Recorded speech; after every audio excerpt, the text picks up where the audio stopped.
Hi everyone, I'm Sandra Williams, Career Development Manager here at CIIS. Today we're going to talk about LinkedIn. This course is going to cover two basic things: how to make LinkedIn work for you, and also how to build an effective LinkedIn profile. So let's start with what is LinkedIn and how can it benefit you? Now, I know you're still in school and you may be thinking that you're not looking for work right now or even starting a business just yet, but there are some things you can do while you're still in school and while you're still studying. So one of those things is updating your LinkedIn profile.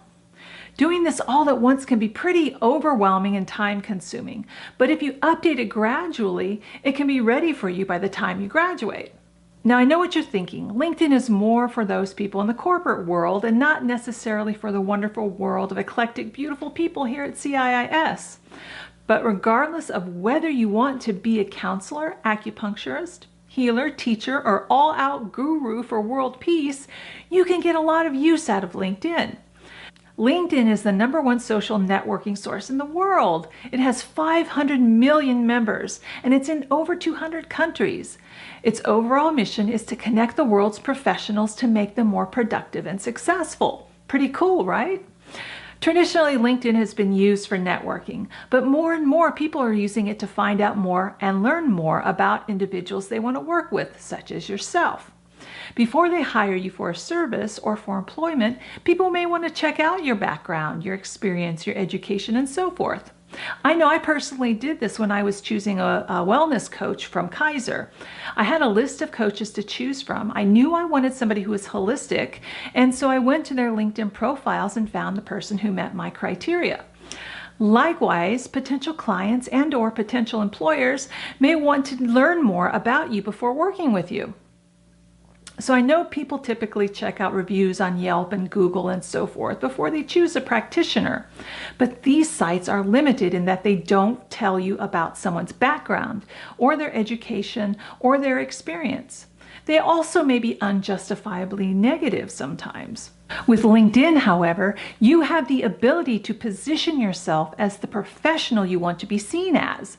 Here you can build your profile to highlight your specific talents and expertise. This will give people a deeper understanding of what you do, what you offer, and who you are as a person. So why not add LinkedIn as another social media tool to your repertoire? It couldn't hurt, right?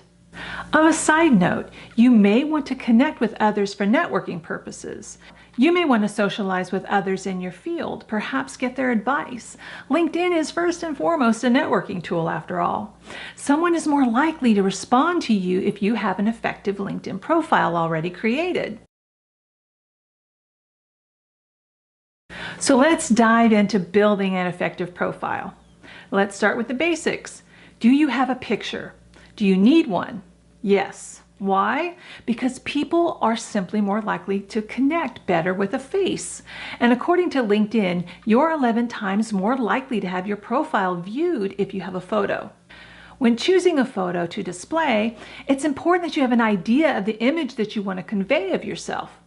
Do you want to convey an image of compassionate counselor? Maybe business entrepreneur? Maybe all-out Burning Man guru hippie? Here's your chance to do so. Think about the qualities you want to project: trustworthiness, competence, likability, influence, credibility, creativity, spiritual wisdom. The list goes on and on. Have an idea first before you take the picture. Also, think about the type of client you want to attract and the type of picture that may resonate with them. Do you want to attract those who are more spiritually minded? Maybe the creative artistic types, academic types. You decide. What type of pic would draw them in? A great photo creates a positive first impression. After all, do you think people will take the time to read your profile if they're turned off by your photo or even lack of photo? Probably not. Here are some examples, both good and bad. So here we see Lauren Selfridge, who is our disabilities manager here at CIIS, and she's also a professional photographer. So she is pictured beautifully in the center of the frame, and she also has some foliage in the background, and of course she has a beautiful smile. Great picture all around. And then below we have Suzanne Words, who is an alumni here at CIAS, and she graduated from the IHL program. Again, great, beautiful smile. She's centered in the middle of the picture, and then she also has a pop of color in her scarf around her neck. Okay, I wanted to show you a few variations of the picture. So the picture that we have at the top, I blurred out their names because I'm not connected with these people. And I just wanted to show you their pictures. But this is what we call a mid shot. So it's a picture from the waist up. Great picture. He's centered, looks confident. It portrays a professional image. Below that is a perfect example of an individual who wants to represent himself as a speaker.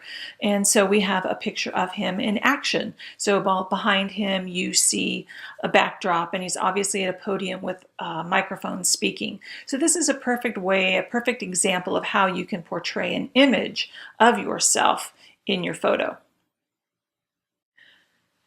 Okay, so let's just talk quickly about some bad pictures. So the first picture up at the top here, we have somebody helping conscious leaders maximize their impact. And in the picture, you see this tiny little man climbing a mountain. So I can't see who that is. So you want to give the viewer an idea of what you look like. The next example down below, we have investor, mentor, and advisor. Well, okay, who is it? There's two guys there in the picture. Maybe one of the guys is famous and I don't know who it is, but it doesn't really tell me anything about the person I'm looking at. So I just know that there's two guys and I have to guess at which one is the person that is in the profile. So now once you have your photo taken, you can try uploading it to photofeeler.com. And what this is a website that will display your photo for others to rate. And they rate it on certain characteristics like competence and likability and so forth. It's a great way to get feedback on your photo from the outside world. I've done that personally and really got a great benefit out of it.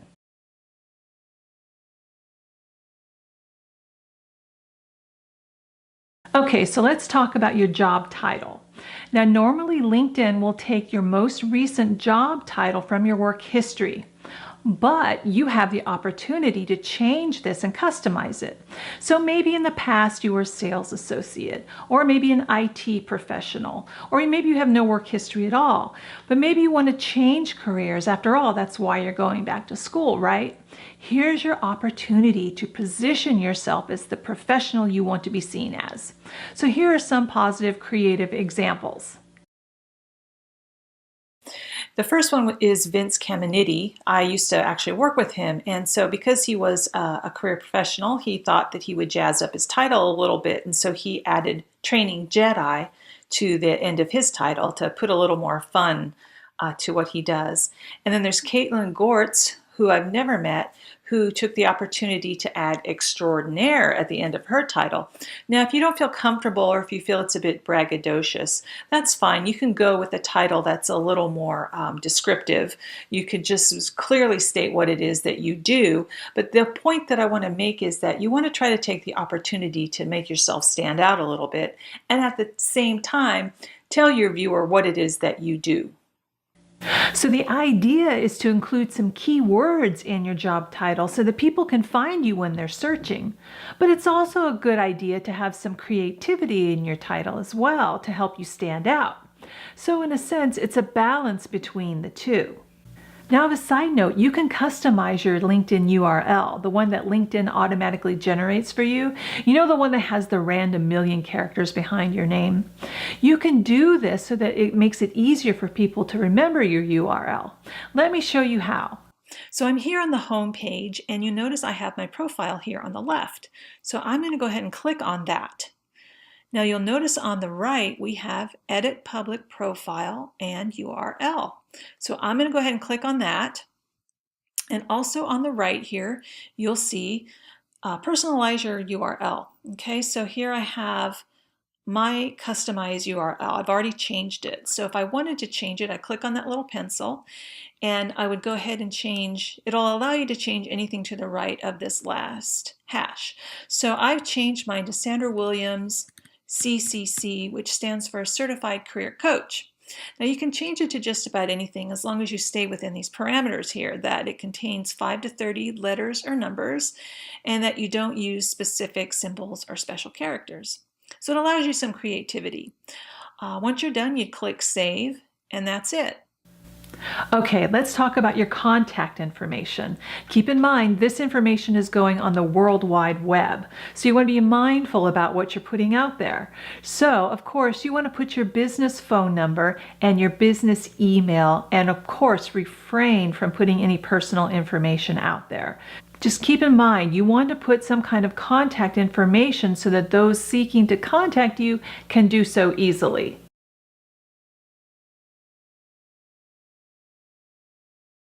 So the first paragraph of your LinkedIn profile is a great opportunity to show your personality and insight into your soul. Well, okay, that's a bit of an exaggeration, but you know what I mean. Unlike the resume, you're not confined to 2 pages here. So I would encourage you to use this opportunity to tell the reader a little bit about yourself, things that you can't fit onto a resume. You're the expert in your field, and you can use LinkedIn to showcase this. You can really get the reader's attention by telling a story about yourself. Now, I've seen summaries written in both the first and the third person, but the first person, in my opinion, is more conversational and more personable. So take this opportunity to highlight your uniqueness. What's special about you? How do you differ from others? Brand yourself. Be creative, but be professional, and show your personality. According to LinkedIn, you're 10 times more likely to get viewed with a compelling summary. So why not take advantage of it? Here are some good examples. Okay, so I wanted to show you some examples of profiles that are beautifully written. Here is an example of somebody who is a somatic therapist, and she is an alum of CIIS. Again, great photo, nice smiling, inviting face. Her title is Somatic Expressive Arts Therapist, Supervisor, Educator, and Consultant Licensed Marriage and Family Therapist. Now, she took the time to write a really excellent profile, and she wrote it in the first person. I think she does an excellent job of describing about all the services that she provides. So I'll go ahead and read that, and you can read along with me. I'm honored to facilitate people's self-acceptance, growth, and living in their truth, i.e., crystallizing their essence and authenticity to live a more spontaneous and joyous life. I support people in major life transitions and managing the stress of everyday life. While pain and all emotions are part of being human, suffering can be minimized by allowing all that is inside of us to emerge, to be expressed, to be curious about it, to explore it, and to find meaning, wisdom, and acceptance in our experiences, which allows us to have more choices and a greater repertoire of responses, also known as expansion. I also offer expressive arts consultation to those who would like to incorporate it in their private practice, in their teaching, facilitation of workshops and trainings, as well as for self-care. Then she goes on to just individually list the different specialties that she works in. And you can see sexuality, creativity, spirituality, LGBTQ, etc. What I really like about this profile is that she takes CIIS language and she puts it into everyday language. And she also gives an idea of somebody who may not quite understand somatics or expressive arts, and shows how you can apply it in real life. So below is somebody who is a writer, editor, and storyteller, and I chose to hide her picture because I don't know her and she's not part of my connections. But she has an excellent profile. Just as you would expect of somebody who is a writer, editor, and storyteller, you would hope that they would have a profile that demonstrates that talent. So I'll just go ahead and read a little bit about her story. When I was 10 years old, I created live action movies with my older brother's Star Wars action figures, starring Princess Leia as the hero of my living room universe. In college, I became a journalist so that I could write about the bands making the music that saved my life 3 minutes at a time. Then I wrote a screenplay loosely based on my time touring with one of those bands. Think A Hard Day's Night meets Spinal Tap. From childhood on, I've been a storyteller. At first, I did it for fun and attention, and then I realized I could do what I love for a living, so I have. I started out as a journalist and then shaped my career into an organic whole, pulling in Swiss Army knife skills along the way: brand marketing, community management, SEO, and interview with Solange. Digital strategy is my jam. But above all, in my career and my life, the story is the thing. Great story, right? I mean, it drew you in and it kept your attention, and you got an idea about who she was and her journey along the way.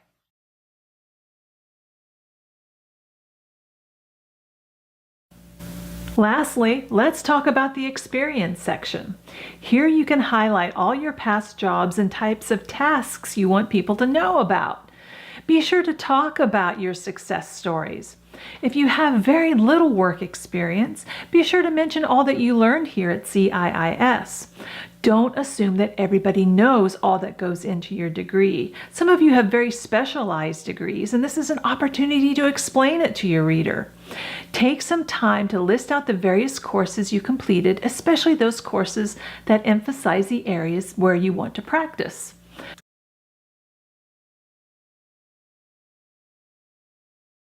So we just covered the basics of LinkedIn, and I hope this chat will encourage you to start building your LinkedIn profile.